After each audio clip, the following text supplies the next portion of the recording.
All right, so we're diving into a real holiday horror classic this time. Definitely a classic. One that really kind of shook up the whole idea of festive cheer and like helped shape the slasher genre as we know it. Oh, for sure. Black Christmas from 1974. Yep. And you were kind enough to send over a whole bunch of articles and your own notes on it. Yeah, I did. So we're going to unpack this chilling plot, figure out why it still creeps people out 50 years later. Yeah, that's the big question, isn't it? And unearth some of those juicy behind-the-scenes details I always find that make it even more fascinating.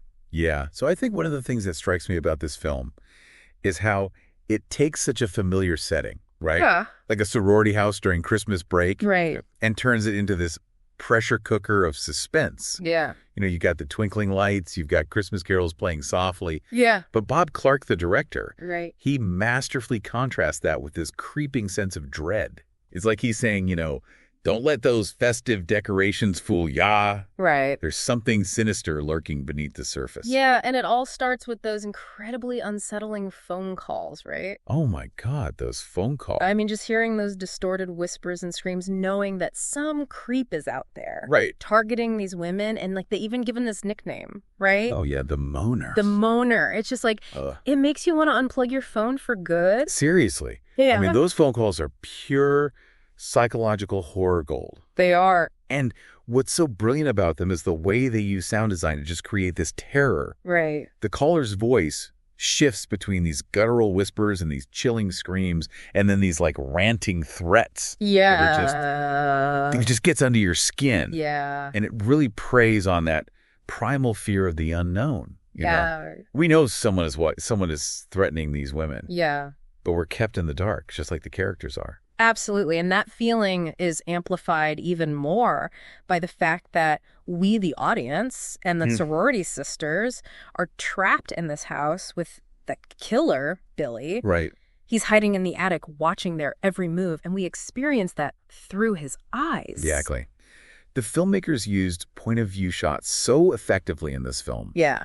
There's this one scene where the camera slowly pans across the sorority house, lingering on each of the women as they go about their evening. Uh-huh. And it's like we're looking through Billy's eyes, stalking them, planning the next move. Right. And it's incredibly unsettling, and it makes you complicit in a way. It does. Which is such a hallmark of the slasher genre. Yeah, it makes you feel like you're a part of the nightmare. You are. And then, of course, the killings begin. Right. It starts with Claire, who's suffocated in her room. Right. What I find particularly disturbing is how he methodically hides her body in the attic. Yeah, that concealment is such a clever technique. It is. It delays the discovery. Yeah. And it just ratchets up the suspense. It preys on our sense of anticipation, and that slow burn makes the eventual reveal so much more impactful. And speaking of impact, let's talk about those murders. Oh, yeah. Each one is staged so deliberately. It's true. Almost like a twisted art installation. Like he's trying to tell us something. Yeah, and Barb gets stabbed with a glass unicorn. I know. This innocent Christmas decoration turned into a murder weapon. Phil's death is even more brutal. Yeah. Killed with a crane hook. Doesn't hold back. It's like Billy is making a statement with each victim. There's a definite escalation of violence there. Yeah. Which is another trope that Black Christmas helps solidify for the slasher genre. It's true. But it's not gratuitous. No. It's unsettling because it's paired with this chilling lack of motive. Right. We don't know why Billy is doing this, which makes him even more terrifying. It's like this pure, unadulterated evil lurking in the shadows of this seemingly innocent holiday setting. Exactly. And then there's the twist. Oh, the twist. Which for me is what really elevates Black Christmas above your run-of-the-mill slasher flick. Okay. The police and even Jess are convinced that her boyfriend Peter is the killer. Seems very likely. Those obscene calls, his reaction to her pregnancy, it all points to him. It's a classic red herring. It is. You know, it plays on our expectations. Right. We're conditioned to suspect those closest to the victim, especially in a horror film. Right. But Black Christmas subverts that expectation brilliantly. It does. And it forces us to reevaluate everything we thought we knew about the story. And just when you think you have it all figured out, the rug is pulled out from under you. It is. Jess finds her sisters dead, and in a moment of sheer panic, she attacks and kills Peter, believing he's the killer. Oh, man. It's a shocking and heart-wrenching scene, and you think, okay, it's over. Justice has been served, right, but it's far from over. Not even close. That's when we get the real gut punch. The final reveal completely reframes everything. Yes. We find out those calls were coming from inside the house all along. The whole time. Billy has been hiding in plain sight, orchestrating this entire nightmare. Chill. It's like a punch to the gut, leaving you breathless and completely disoriented. Yeah, and the film ends with that phone ringing. Oh, my God. Billy's voice echoing from the attic. Ugh, so creepy. We don't know what happened to Jess. Right. Did she survive?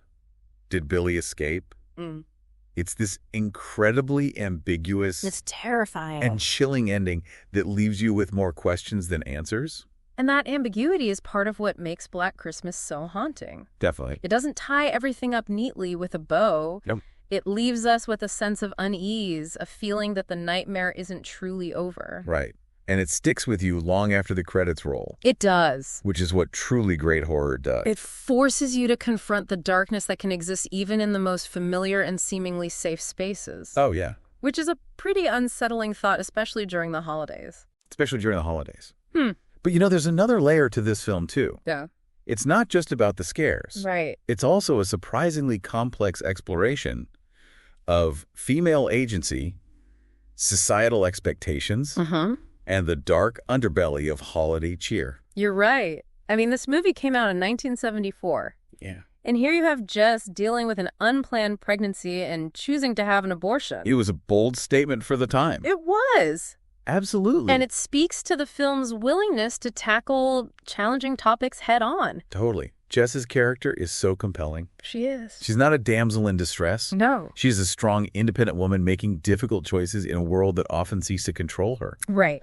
And the film doesn't shy away from showing the casual misogyny that Jess faces, both from the killer and from the authorities who initially dismiss the sorority's concerns. It's a reminder that even amidst the horror, these real-world issues and social anxieties don't just disappear. For sure. They become part of the fabric of the story, adding another layer of complexity and relevance. Absolutely. Which leads us to the film's legacy and its enduring impact on horror. But we'll delve into that after a quick break. Stay tuned.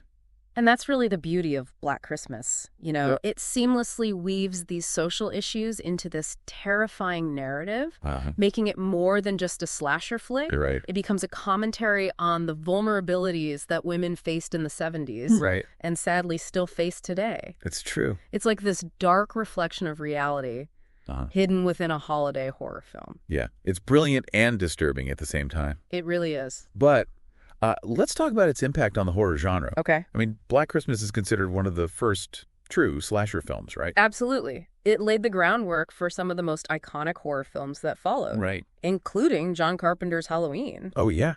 I mean, Carpenter himself has acknowledged Black Christmas as a major influence. Yeah, it's interesting to see how certain elements from Black Christmas became almost like a blueprint for the slasher genre. Definitely. The unseen killer, the stalking, the final girl trope. You hit the nail on the head with Final Girl there. Right. That's a term coined by Carol J. Clover, Okay. a film scholar who studied horror. Right. And it refers to the last woman standing. Yeah. The one who survives the killer's rampage. Okay. And Jess, in Black Christmas, embodies this trope perfectly. She does. She's resourceful, she's strong-willed, and she fights back. Right. But unlike some later final girls, who are almost superhuman, Yes. Jess is vulnerable. She is. We see her fear, her uncertainty. Right. And that makes her even more relatable. For sure. And her survival all the more satisfying. Exactly. She's not this fearless action hero. Right. She's a real person. Yeah. Thrust into this terrifying situation. Uh-huh. And that's what makes her struggle so compelling. And it's fascinating how Black Christmas achieved this chilling effect without relying heavily on graphic violence. It really is. The suspense, the atmospheres, the psychological terror. Yeah. It's all so masterfully crafted. It's what you don't see that truly gets under your skin. Oh, yeah. Like, something horrible is happening, but the camera often cuts away at the last moment. Right. Leaving the violence to your imagination. To your imagination. And that, I think, is far more effective than showing everything explicitly. It allows the horror to just seep into your mind. Yeah. To take root in your subconscious. And let's not forget about the sound design, which is phenomenal in this film. The sound design is incredible. Those distorted phone calls we talked about, the score by Carl Zitter, it's all designed to unsettle and unnerve the audience. Oh, for sure. Zitter actually used some really unconventional methods to create that score. Really? He would attach items to the piano strings to distort the sound. Wow. Things like forks, knives, even combs. It's amazing. It's incredible how much thought and detail went into creating that eerie atmosphere. It's no wonder the film is still so effective after all these years. Absolutely. Speaking of details, one of the things that always fascinates me is how much care went into those terrifying phone calls. Oh, yeah. They were voiced by multiple actors, Wow. including Nick Mancuso, who plays Billy, Oh, really? and even director Bob Clark himself. Get out of here. It adds this strange layer of authenticity to the voice. It does. Like it's coming from a truly disturbed mind. I read somewhere that Mancuso would actually stand on his head during the recording sessions Really? to distort his voice even further. That's dedication to the craft. It is. It just shows how much passion and commitment went into making Black Christmas a truly terrifying experience. Yeah, but beyond the scares, Right. what I find truly remarkable is the film's legacy. Uh-huh. How it continues to inspire and influence filmmakers and audiences today. It's like this gift that keeps on giving to the horror genre. And speaking of gifts, did you know that Black Christmas was actually re-released in theaters this month I did. to celebrate its 50th anniversary? That's awesome. And it got a beautiful 4K restoration, which is pretty awesome. It's a testament to its enduring power It is. and its status as a true horror classic. And it's not just theatrical releases. Black Christmas has had a fascinating journey through different media over the years. It has. There have been multiple DVD and Blu-ray releases. I know. Even a novelization that expands on the story in interesting ways. I love the novelization. Oh, yeah, the novelization. I actually read that before watching the film for the first time. Did you? It's fascinating because it's based on Ryan Moore's original script. Oh, wow. So it has some scenes and details that were cut from the film. That's so cool. It's a great companion piece for fans who want to dive deeper into the world of Black Christmas. It is. And speaking of different interpretations, Right. we can't forget about the remakes. Oh, the remakes. There was one in 2006 Right. and another in 2019, Yep. each offering their own take on the source material. Yeah, the 2006 version, directed by Glenn Morgan, Right. went for a more graphic approach, It did. delving into Billy's backstory, Okay. while the 2019 remake by Sofia Takal took a more feminist approach, updating the story for a modern audience. Right. It's fascinating to see how this one film can be reimagined and reinterpreted in such diverse ways. It speaks to the richness of the original story It does. and its ability to transcend time and cultural context. Absolutely. And the influence doesn't stop there. It doesn't. In 2021, a fan film called It's Me, Billy, a Black Christmas fan film, was released online. I've heard of that. It acts as an unofficial sequel, Oh, wow. picking up 50 years later and focusing on Jess's granddaughter. Now that's dedication. It is. It's inspiring to see that passion for Black Christmas still burning bright after all these years. And the fan film was actually really well received, It was. even getting nominated for an award for its cinematography. Oh, wow. It shows that Black Christmas continues to spark creativity and new interpretations, Right. even decades after its initial release. So what does this all mean for you, the listener? Why should a film from 1974 still matter today? I think it's more relevant now than ever. Really? Black Christmas forces us to confront uncomfortable truths about our society, Okay. about violence, about gender dynamics, about the darkness that can lurk beneath the surface of seemingly happy occasions.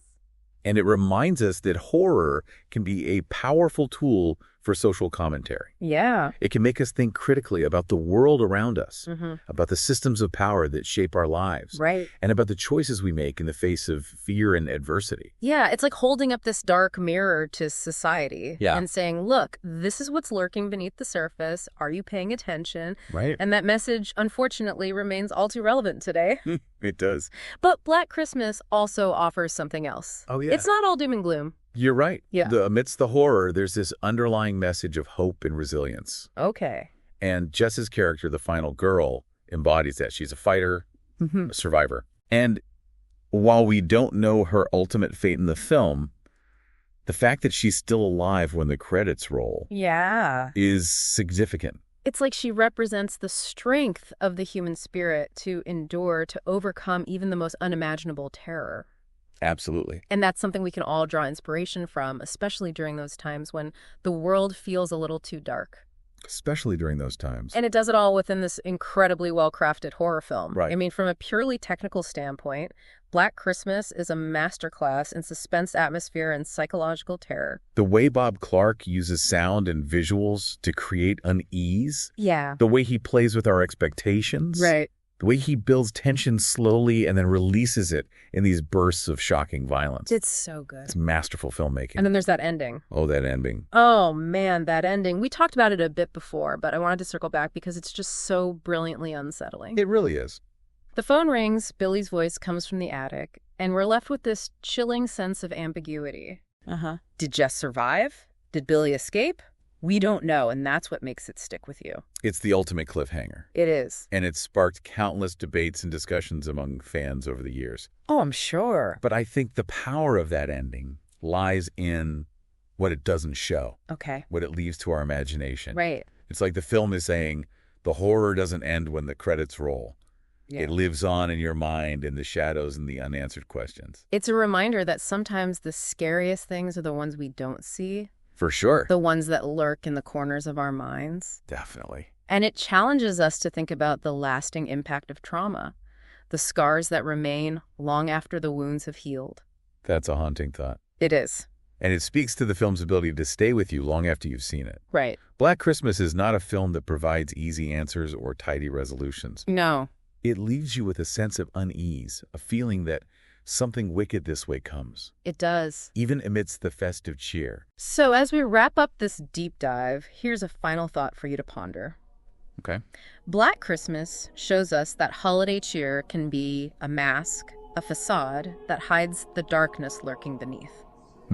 It challenges us to be aware, to question, and to confront the uncomfortable truths that often get swept under the rug during the holidays. It's a film that stays with you, that makes you think, and that reminds us that even in the most festive of seasons, darkness can find a way to creep in. Well, this has been a fascinating discussion. It really have. Thanks for joining me on this deep dive into Black Christmas. Oh, thanks for having me.